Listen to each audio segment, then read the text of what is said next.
Let's talk about brakes and brake fluid. This is a Honda CBR650F, but the procedure is similar on many motorcycles. The 650F recommends a brake fluid change every 2 years or 12,000 miles, so we are due. These are actually the only required tools: Phillips head screwdriver, 8mm wrench, and then a length of tubing that will intersect with your bleed valve on the brake calipers. You're also, of course, going to need new brake fluid, as well as a vessel to put your old brake fluid in, and then optionally, if you have something to aspirate the old brake fluid out. In this case, I have a syringe and or gloves, because brake fluid's nasty stuff, and have some paper towels handy in case it does get on anything. If you're watching this video, you probably know that this is your brake lever and this is your brake reservoir, so we're going to be removing this cap to refill that. And then your brake fluid line comes down the left side over here. You can see where it works its way over to this brake caliper, as well as the one on the other side. I'm going to start in the front, and I'm going to start specifically on the right hand side because that's the farthest from the reservoir, as I just showed you. So this is your brake caliper, of course, so this is where your fluid's coming in, and this is where the fluid and air is going to be coming out. So this is the bleed screw, and that's where this length of tubing comes into play. Sorry, I can't tell you the size. I just picked this up as a leftover thing from work. Here's my wrench, which I'm going to slide over this bleed valve, and this is going to work by loosening it a quarter turn to let it out. And then I'm going to stick this over here, which is going to take me a minute. All right, there we go. And then I'm going to just nope. Okay, let's hope that stays on there. We're going to feed the other end into our vessel of choice to get our old fluid out. Time to attack the reservoir. So this is the reservoir plate, which we're going to take off with these two screws. They might be a little bit tight, so make sure you have a good fitting screwdriver, because you don't really want to strip those.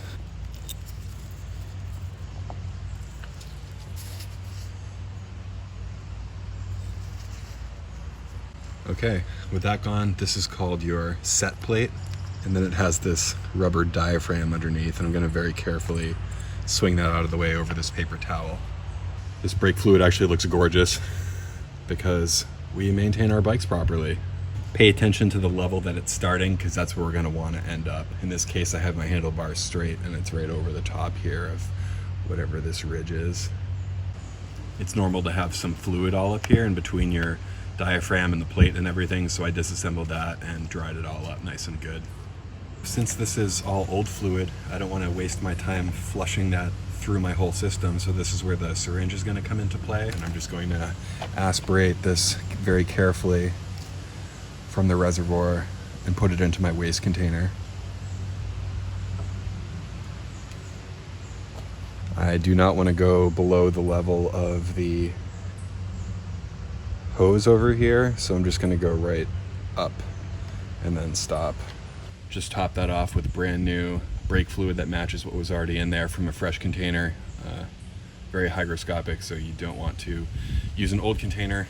Okay, this is going to be a little bit hard to film, so let's talk conceptually about what we're going to be doing here. The goal is, by squeezing the brake lever, we're going to be sending new fluid down into the system, and the reason that's going to happen is because we are going to loosen up the drain bolt in the caliper to get the old fluid out. So old fluid out into our collection container, new fluid in through the reservoir, and then we'll keep filling up the reservoir as that level goes down.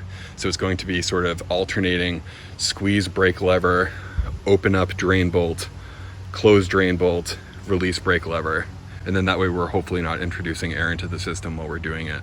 Squeezing brake lever, loosening quarter turn. You can see some fluid coming out. As soon as that stops, shut bleed valve, slowly release brake lever, and then alternate to continue doing this.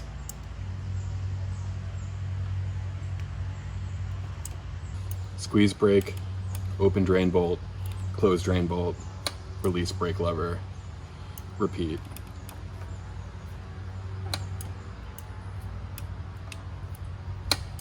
Keep a close eye on the reservoir fluid level so that you don't let it run out and then inadvertently squeeze air into your system. And depending on how dirty your brake fluid is, it might be very easy to see once you start getting new fluid out of your caliper, but in this case, since the old stuff looked pretty good, I'm basically just getting the same golden stuff continuously. You should not see any air bubbles coming out of your caliper if you're doing this correctly. It's possible that you might get a little bit of air that comes around the edge of where your tube connects to the nipple on the bleed bolt, but you shouldn't be getting any substantive air coming out as long as you enter this process without air into your system. If you do have air into your system, this is how you get it out.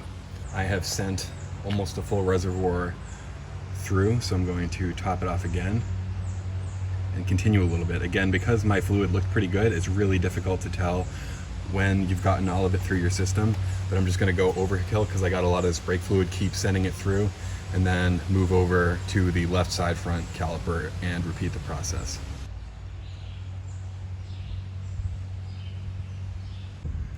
The left side's gonna be the same thing. It's just a little bit more difficult if you don't have long arms to reach around and grab that brake lever while still being able to operate, but same idea in principle. All right, I'm all hooked up on this side, so we'll do the same thing. Squeeze brake lever, quarter turn drain bolt, retighten drain bolt, release brake lever, repeat.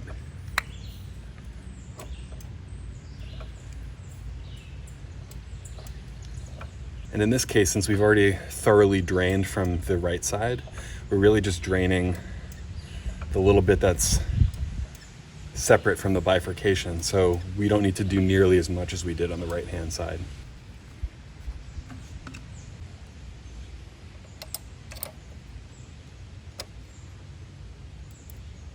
All right, so I ran the majority of the fluid out of this cylinder 4 times. I can't tell you if that's exactly correct, but I'm happy with it. And if you've watched my coolant flush video, I sort of have the same philosophy here. I mean, if the difference between a 90% and 100% change is not that much when it's been well maintained like this. So to have it to the top, there's the sort of embossed line on the inside here. And as long as this is about level, which it is here, with the handlebars straight on the side stand, then we are right at the top level and we're good to reinstall the top. Diaphragm, set plate, reservoir cap, make sure it's facing the right direction, screws.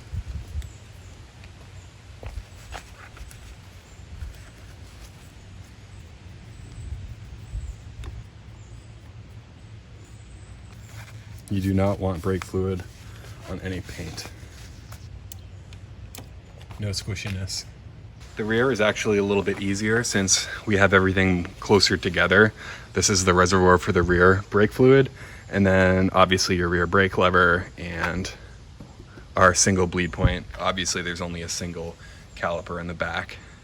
The rear brake fluid reservoir is actually kind of tucked up in here a little bit, so in order to get better access to it, for the initial fluid drain at least, you can actually use the same 8mm wrench and loosen up where it's connected here, or you might be able to just manipulate it enough here to be able to get your screwdriver in. There we go. Unrestricted access.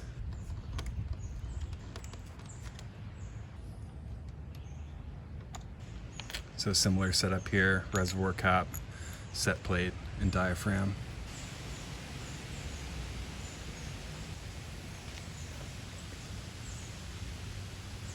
We also have a much shorter line here, which is nice and will greatly accelerate the process.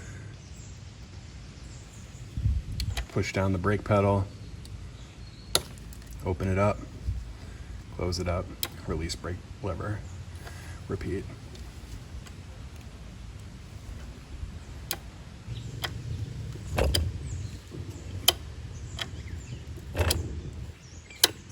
Be very careful because the smaller size and the awkward position of the rear reservoir means that it's easier to suck air into your system, so keep an eye on that.